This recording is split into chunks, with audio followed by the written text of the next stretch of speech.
আসসালামু আলাইকুম ওয়া রাহমাতুল্লাহ। আমি অ্যাডভোকেট আরিফ হাসান রিপন। আজকে একটা বিষয় নিয়ে কথা বলতে চাই, সেটা হচ্ছে যে বাংলাদেশে খুব বেশি মাত্রায় পরকীয়া বা ব্যভিচার বর্তমান সোশ্যাল মিডিয়ায় যেটাকে বলা হয় যে কর্ট, এটা বেশি হওয়ার পিছনে যে কারণটা,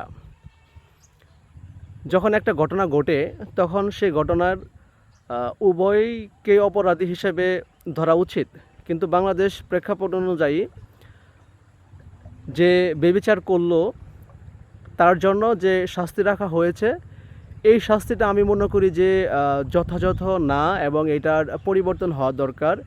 যেখানে ইসলামিক দৃষ্টিতে বলা হয়েছে, যেহেতু আমরা বাংলাদেশে বসবাস করি, 95% আমরা মুসলিম, তাই ইসলামের কথাটা আমাদেরকে বলতেই হয়।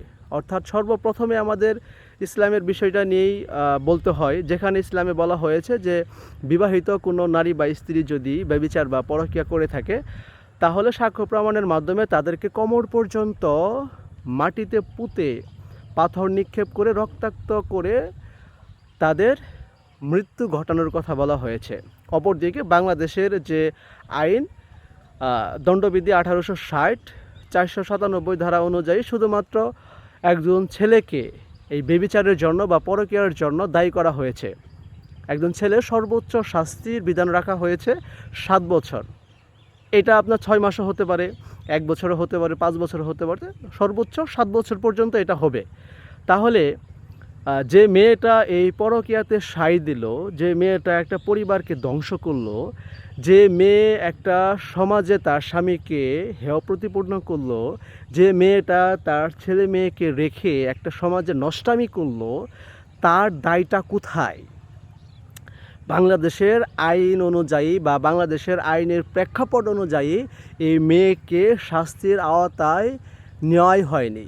বলা হয়েছে যে ব্যভিচারের জন্য মেয়েকে কোনো শাস্তির আওতায় নিয়ে আসা যাবে না, অর্থাৎ তাকে অভিযোগেই নিয়ে আসা যাবে না, মানে তিনি এই জায়গা থেকে তাকে অব্যাহতি দেওয়া হয়েছে। অর্থাৎ এক কথায় তিনি কোনো অপরাধ করে নাই। যেখানে ইসলামিক দৃষ্টিকোণ থেকে ছেলে এবং মেয়ে উভয়কে পাথর নিক্ষেপ করে মেরে ফেলার বিধান রাখা হয়েছে, সেই জায়গায় বাংলাদেশের আইনে মেয়েকে এই জায়গায় শাস্তির আওতায় নিয়ে আসাই হয় নাই।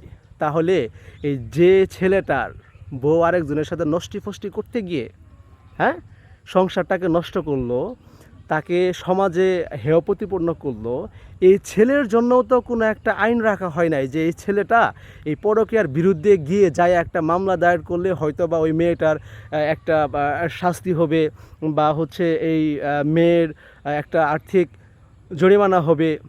এরকম তো কোনো সিস্টেম নাই। একটা সিস্টেম রাখা হয়েছে, সেটা হচ্ছে ভিন্ন প্রসঙ্গে, কিন্তু এখানে স্পেসিফিকভাবে কি তার জন্য কোনো শাস্তির বিধান বা আইন তৈরি করা হয়েছে? তাহলে এত বৈষম্য কেন? যেহেতু বাংলাদেশের প্রেক্ষাপট অনুযায়ী এই মেয়েদেরকে আইনের আওতায় থেকে শুরু করে কোনো জরিমানা থেকে শুরু করে কোনো শাস্তির আওতায় যেহেতু আনা হয় নাই, আমি মনে করি এই কারণে বাংলাদেশের পরকীয়ার মাত্রাটা সব থেকে বেশি ছড়িয়ে পড়েছে। এই জন্যই বলি, মানুষের তৈরি আইন কখনোই সমাজে শান্তি বা সুখ প্রতিষ্ঠা করতে পারে না। ধন্যবাদ।